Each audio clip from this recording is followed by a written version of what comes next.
When Eskom cuts power, most businesses have to stop working.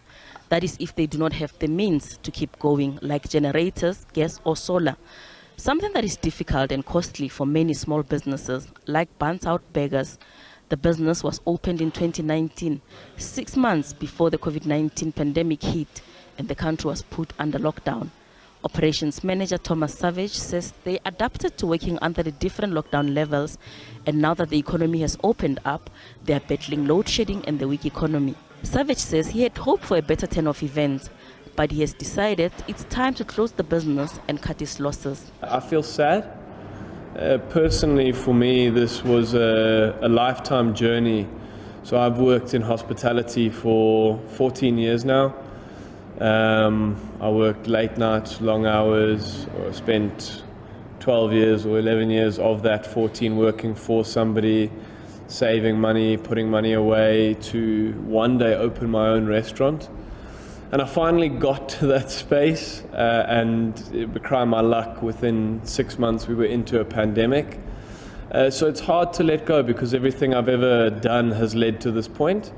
But at the same time, there's a little bit of relief because it's a little bit of time I can spend where I don't have to stress about how we get through the next month or what we do about the next stage 6 load shedding, or do we have gas today, or do we have lights today, or what time is load shedding going to happen? Am I going to have to throw away produce because the fridges have been off for too long? Kule Mupita has been through the ups and the downs with this restaurant as an employee. He is set to see this chapter of his life close. So there's no power, there's no generator, so you have to prepare the candles first, line the candles up in the store, and then whenever someone orders food, you have to write it down. Now sometimes you have like food from Uber Eats and Mr. D at the same time.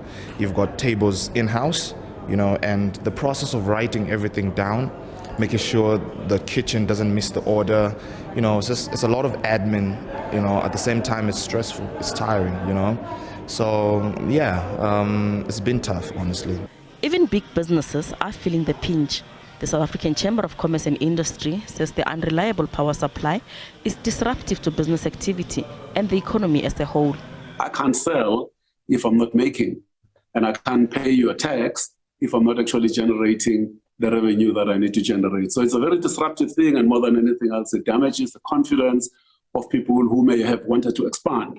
It also damages the confidence of people and creates hesitation in terms of those people who may want to come and invest in South Africa to say, but it looks like from a logistics infrastructure, from an energy infrastructure, there is no clear sign that says you can actually permanently resolve this problem.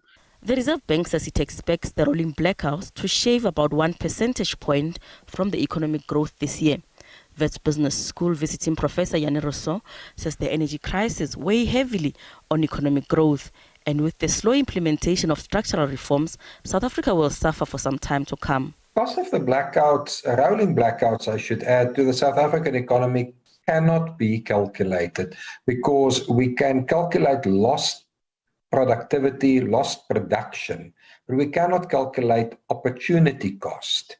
I once did a calculation of the difference between a 1% growth and a 4% growth. If we could have achieved that on an annual basis over the last decade, our economy would have been 20% bigger than what it is at the moment, and our GDP per capita would have been 20% larger than what it is at the moment. So in my mind, that is the real cost of the blackouts, the load shedding, the fact that we do not get economic growth. Despite the new interventions to mitigate load shedding, like adding new renewable energy capacity, Eskom says South Africa will likely have to put up with the blackouts for the next 3 years. Gloria Sefako Mosi, SABC News, Johannesburg.